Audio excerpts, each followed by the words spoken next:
माँ, मेरी तबीयत अगर ऐसे ससुराल में खराब होती तो मेरे जेठ जेठानी सारा घर सिर पर उठा लेते। माँ ही को दो शादियों के कार्ड एक साथ मिले, एक भाई की बेटी का, एक जेठ जी की बेटी का शादी। दोनों शादियाँ भी एक ही दिन की थीं और दोनों ही रिश्ते ऐसे कि शादी में जाना टाला नहीं जा सकता। माही कार्ड को उलट पलट कर ऐसे देखने लगी जैसे ध्यान से देखने पर कोई ना कोई सुराग मिल जाएगा, या कोई दूसरी तारीख मिल जाएगी, या फिर कोई दूसरी सूरत मिल जाएगी दोनों शादियाँ अटेंड करने की। वह क्या करेगी अब? भाई की बेटी की शादी में शामिल नहीं हो पाएगी तो भैया भाभी की नाराज़गी झेलनी पड़ेगी, और अगर जेठ जी की बेटी की शादी में शामिल नहीं हुई तो जेठ जेठानी उसकी मजबूरी समझकर कुछ कहेंगे नहीं, पर उनके प्यार भरे उल्लाहने का सामना कैसे करेगी? किन कर्तव्य विमूढ़ सी वह पास पड़ी कुर्सी पर बैठ गई। विभव से पूछेगी तो वह तपाक से कह देंगे कि जो तुम्हें ठीक लगता है वह करो। वह फिर दो राहें पर खड़ी हो जाएगी, या फिर बहुत अच्छे मूड में होंगे तो कह देंगे तुम अपने भाई की शादी में चली जाओ और मैं अपने भाई की बेटी की शादी में शामिल हो जाता हूँ। लेकिन वह ऐसा नहीं कर सकती। शाम होने को थी, अंधेरा धीरे धीरे चारों तरफ फैल रहा था। उसका दिल वहाँ पहुँच गया जब उमंगें थीं, रंगीन इंद्रधनुष सपने थे, माता पिता थे, उसकी कुलांची भरी वाली उम्र थी। वो दो भाई बहन थे, माता पिता की इकलौती लाडली बेटी भाई के बाद लगभग 10 सालों के बाद हुई, इसीलिए भाई का भी लाड प्यार भरपूर मिला। वह 20 साल की थी जब भाई की शादी हुई। आम लड़कियों की तरह उसके भी कई अरमान थे भाई की शादी के। काफ़ी लड़कियां देखने के बाद सिमरन पसंद आ गई थी। भाई के सेहरे बंधे देखकर हर बहन की तरह वह भी खुश थी। भाई ने जब घर में कदम रखा तो खुशियाँ जैसे उनके घर के दरवाजे पर हाथ बांधे खड़ी हो गईं। भाभी 23 साल की थी, उम्र का फासला कम था। उसे लगा उसे हम उम्र एक सहेली मिल गई। अभी तक तो घर में सभी बड़े बड़े थे। 3 साल उसे भाभी के सानिध्य में रहने का मौका मिला। 23 साल की उम्र में उसकी शादी भी हो गई। पहले माँ काम करती थी तो वह निश्चिंत होकर अपनी पढ़ाई करती थी।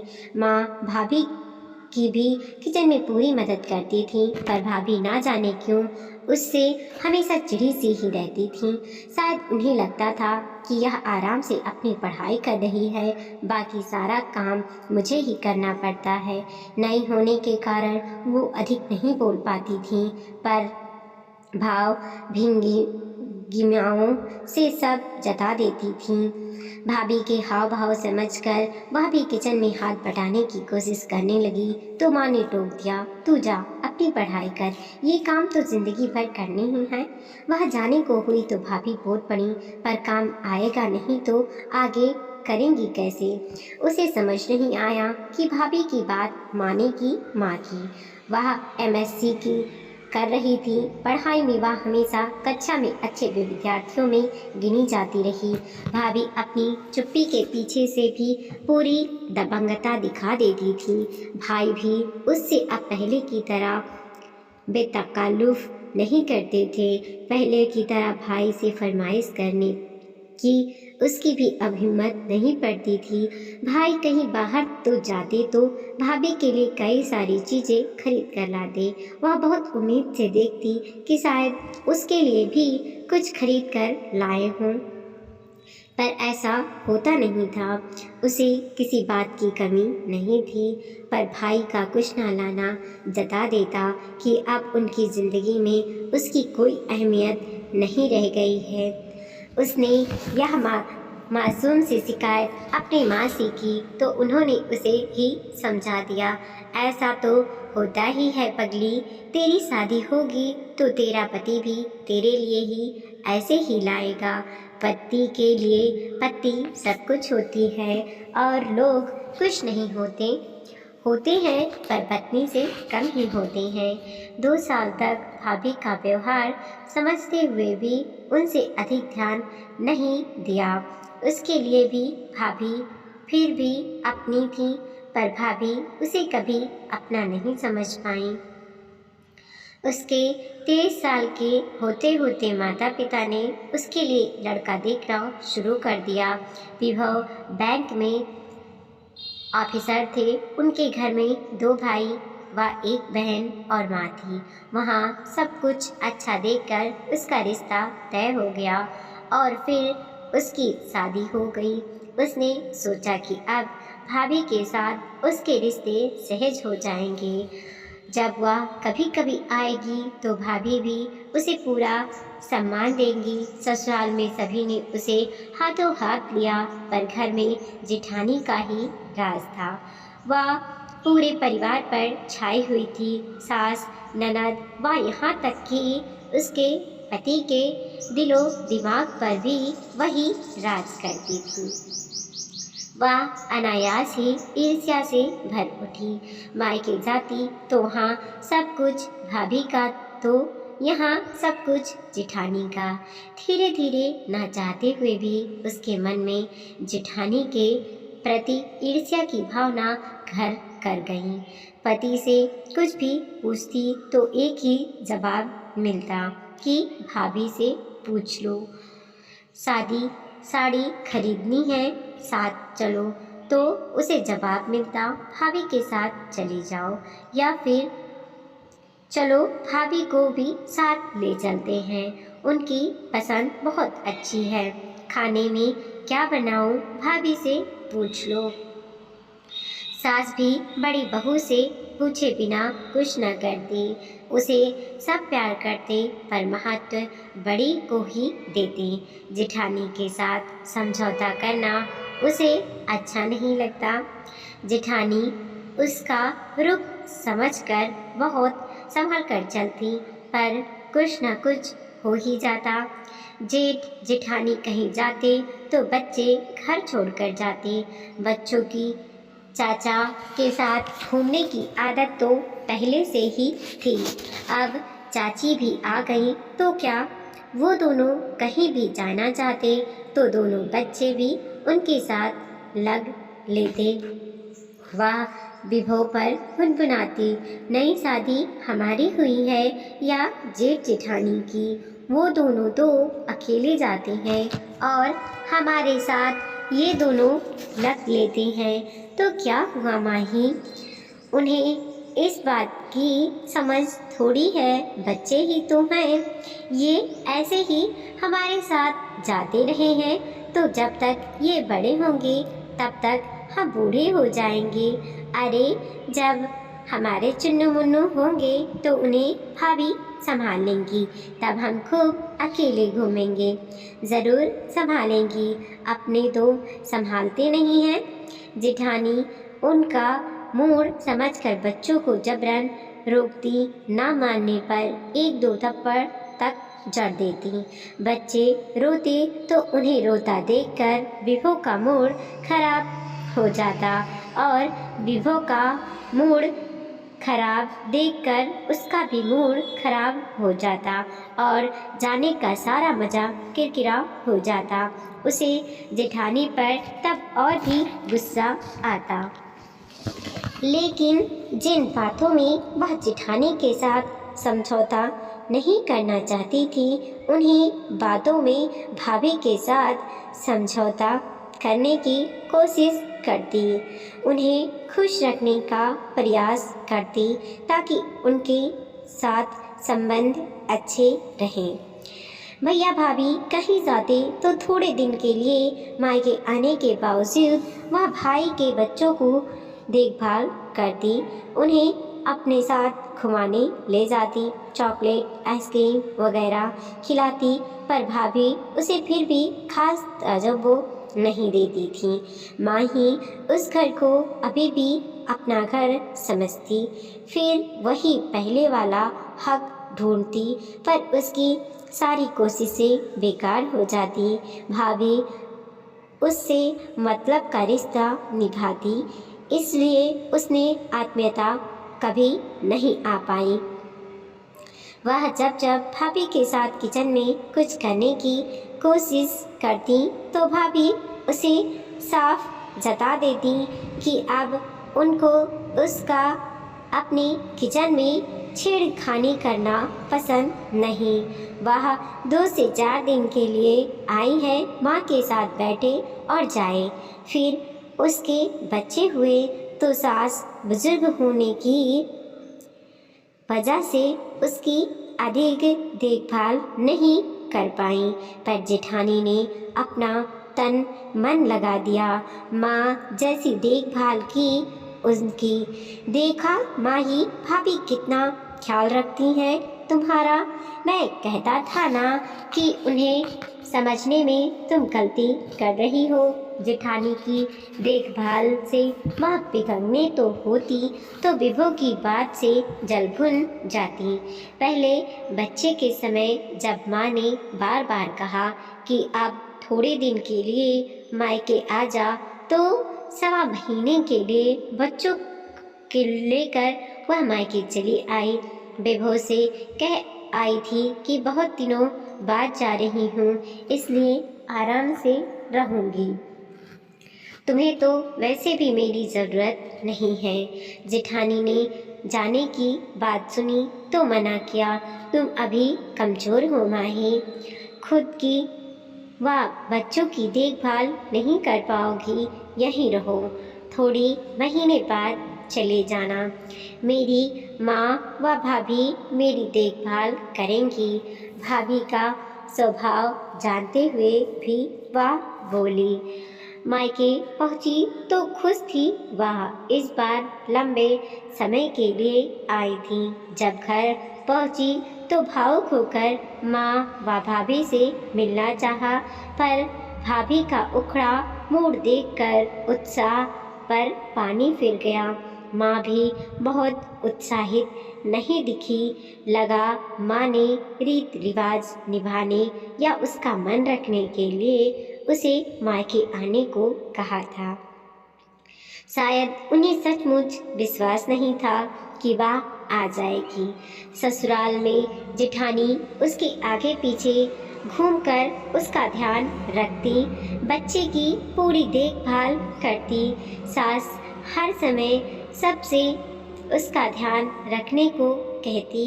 उसका बेटा सबकी आंखों का तारा था। वहीं मायके में माँ की भी काम करने की एक सीमा थी, फिर भी उनका पहला ध्यान अपने पोते पोतियों पर रहता था, नहीं तो बहू की नाराज़गी मोल लेनी पड़ती। भाभी को तो उसकी देखभाल से मतलब ही नहीं था। जो खाना सबके लिए बनता वही उसके लिए भी बनता। एक दिन रात में तबीयत खराब होने की वजह से वह बच्चे की देखभाल भी नहीं कर पा रही थी। माँ ने रोते हुए बच्चे को उठा लिया, पर उसका पेट दर्द रुक नहीं पा रहा था। माँ ने हार कर उसके भाई के कमरे का दरवाज़ा खटखटा दिया। बहुत मुश्किल से भाई की नींद खुली। उसने दरवाज़ा खोला। बेटा, माही की तबीयत ठीक नहीं है, पेट में दर्द हो रहा है। क्या माँ, तुम भी ना छोटी छोटी बातों के लिए जगा देती हो। अरे परहेज वगैरह वह कुछ करती नहीं, हाजमा बिगड़ गया होगा, कोई दवाई दे देती, बेकार में नींद खराब कर दी।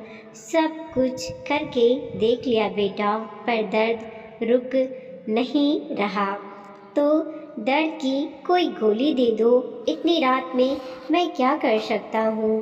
और तुम भी माँ कहाँ की जिम्मेदारी ले ली, उसे अपने घर भेजने की तैयारी करो। उनकी जिम्मेदारी है वही संभाले। सो जाओ, अभी सुबह देखेंगी, कहकर भाई ने दरवाज़ा बंद कर दिया। माँ लौट आई। ना माही ने कुछ पूछा, ना माँ ने कुछ कहा। उसने सब कुछ सुन लिया था। सारी रात वह दर्द से तड़पती रही। माँ सिरहाने बैठी रही, पर भाई भाभी ने सहानुभूति जताने की कोशिश भी ना की। सुबह पेट दर्द कम हो गया, पर तबीयत फिर भी ठीक नहीं थी। लेकिन भाई भाभी ने यह पूछने की जहमत नहीं उठाई कि रात में तबीयत ठीक नहीं थी, अब कैसी है। वह सोच रही थी कि उसकी इतनी तकलीफ में तो ससुराल में रात में पूरा घर हिल जाता, यहाँ तक कि बच्चे भी उठकर बैठ जाते। यहाँ माँ के अलावा सब सो रहे थे। सोचते सोचते उसका मन भारी सा हो गया। किस मृत्युसा से बंधी हुई वो बार बार यहीं आती है और भैया भाभी के द्वारा अपमानित होती है। क्या खून के रिश्ते ही सब कुछ होते हैं? जेठ जेठानी उस पर जान छिड़कते हैं, लेकिन उसे वह अपना नहीं समझ पाती।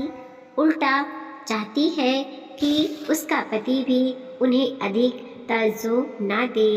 वह फिर भी गमगीन सी बैठी हुई थी बिस्तर पर। तभी माँ चाय लेकर आई। माही रात की बात से दुखी होगी, यह तो वो जानती थी, पर उनके हाथ में था भी क्या। क्या हुआ माही, अब कैसी है तबीयत तेरी? माँ स्नेहा से उसका सिर सहलाते हुए बोली। अब ठीक है माँ, आपको भी रात भर सोने नहीं दिया मैंने। अरे कैसी बातें कर रही है तू? अच्छा चल मुंह हाथ धो ले और चाय पी ले। माही चाय चुपचाप पीने लगी। माँ ने अपना कप उठा लिया। दोनों चुप थे, पर दोनों के दिलों की बातों से परेशान थे। माँ, मेरी तबीयत अगर ऐसे ससुराल में खराब होती तो मेरी जेठ जेठानी सारा घर सिर पर उठा लेते।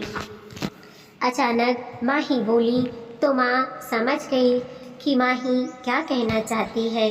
वो धीरे से उसके पास खिसक आई। माही तो जिन रिश्तों की जड़ों को सींचना चाह रही है वो खोखली है, सूखी हुई है बेटा। खून के रिश्ते ही सब कुछ नहीं होते।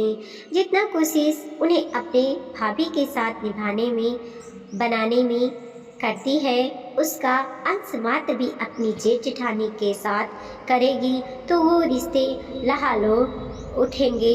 जो रिश्ते तेरी तरफ से कदम बढ़ रहे हैं उन्हें थाम, उनका स्वागत कर। जो तुझसे दूर भाग रही हैं उनके पीछे क्यों भागती है?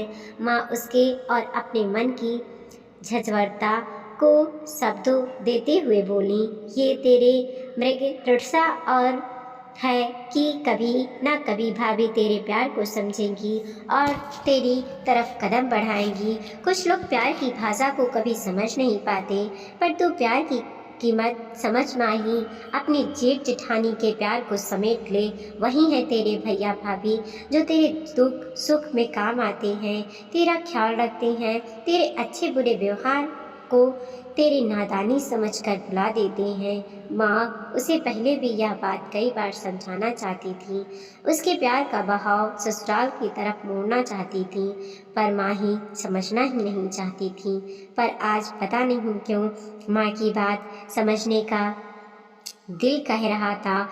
उनकी बातें उसे के अंतर्मन को छू रही थी। माँ चली गई तो वह अपने आप में गुम सी हो गई। जब उसका गाल वलेंडर की पथरी का ऑपरेशन हुआ था, तब भी कैसे सास व जेठानी ने दिन रात एक कर दिया था और भैया भाभी ने बस एक फ़ोन कर अपने कर्तव्य की इत्सरी कर ली थी। जेठ जेठानी ने तन मन धन लगा दिया था। ननद भी ऑपरेशन के समय 2 दिन के लिए उसके पास आ गई थी। आज पिछली सारी बातें जैसे साफ हो रही थी। उसकी आंखों में पड़ा भ्रम व मोह का पर्दा हट रहा था। आज पहली बार वह समझ रही थी कि जो उसे अपनाना चाह रहे थे उन्हें वह ठुकरा रही थी, और जो उसे ठुकरा रहे थे उन रिश्तों के पीछे वह भाग रही थी। सच में वो भी तो भाभी भैया हैं जिनसे वह उसे प्यार मिलता है, जिसके ना सही उसके पति के तो हैं तो उसके भी हैं, वो रिश्ते भी तो उसके अपने हैं। वह उठकर चुपचाप सामान पैक करने लगी। तभी माँ कमरे में आ गई। क्या कर रही है माही? उसे सामान पैक करते देखकर माँ बोली, अपने घर जा रही हूँ माँ, अपने भैया भाभी के पास। माँ चुप हो गई। दोनों माँ बेटी बिना शब्दों के कहे ही एक दूसरे की दिल की बात समझ गई थी। दूसरे दिन माही ससुराल लौट आई। उसे वापस आया देखकर सास, पति, जेठ जेठानी सभी खुश हो गए। किसी ने उससे नहीं पूछा कि वह इतनी जल्दी क्यों लौट आई। धीरे धीरे समय कुछ साल आगे सरक गया। उसके बच्चे थोड़े बड़े हो गए। फिर उनका तबादला दिल्ली से कानपुर हो गया। समय धीरे धीरे सरकता रहा। माता पिता व सास का साथ समय के साथ छूट गया। माँ के जाने के बाद मेरठ जाना बंद हो गया, लेकिन दिल्ली जेठ जेठानी के पास त्योहार व छुट्टियों में आना जाना बना रहा। तभी घंटे की आवाज़ सुनकर वह चौंक गई। शायद विभव ऑफिस से लौट आए थे। वह वर्तमान में लौटी आई। उसने उठकर दरवाज़ा खोल दिया। क्या बात है माही, बहुत गमगीन सी लग रही हो, तबीयत ठीक नहीं है क्या? विभव उसे इस कदर उदास देखकर बोले, नहीं कुछ नहीं, सब कुछ ठीक है। दिल्ली से सोनिया की शादी का कार्ड आया है, जाने की तैयारी करनी है, रिजर्वेशन कराना है, यही सब सोच रही थी। वह उत्साहित होते हुए बोली, और यह दूसरा किसका है? विभव दूसरा कार्ड उठाते हुए बोले, यह मेरठ से आया है।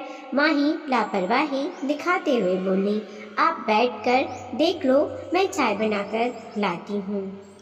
कहकर वह माही उठकर किचन में चली गई। थोड़ी देर बाद 2 कप चाय बनाकर ले आई। अरे यह तो साले साहब की बेटी की शादी का कार्ड है, वहाँ भी तो जाना होगा, तुम वहाँ चली जाओ। मैं नहीं, माही बीच में बात काटते हुए बोली, वहाँ पर आप उपहार भेज दो, हम दोनों दिल्ली ही जाएंगे, और थोड़ी दिन पहले जाएंगे क्योंकि शादी में मदद भी तो करनी है। माही पूरे आत्मविश्वास से बोली और शांत भाव से चाय पीने लगी। विभव ने चौंक कर उसकी तरफ देखा, सब कुछ समझा और चुपचाप चाय पीने लगे। समझ गए कि प्यार व स्नेह के रिश्ते खून के रिश्तों पर भारी पड़ गए हैं। आपस में प्यार और विश्वास नहीं है तो खून के रिश्तों के धागे भी कच्चे पड़ जाते हैं। इसलिए परछाइयों के पीछे भागने के बजाय हकीकत को अपनाना चाहिए। वीडियो को लाइक कीजिए, कमेंट कीजिए और अपने दोस्तों के साथ ज़रूर शेयर कीजिए। चैनल पर नए हैं प्लीज़ सब्सक्राइब कीजिए।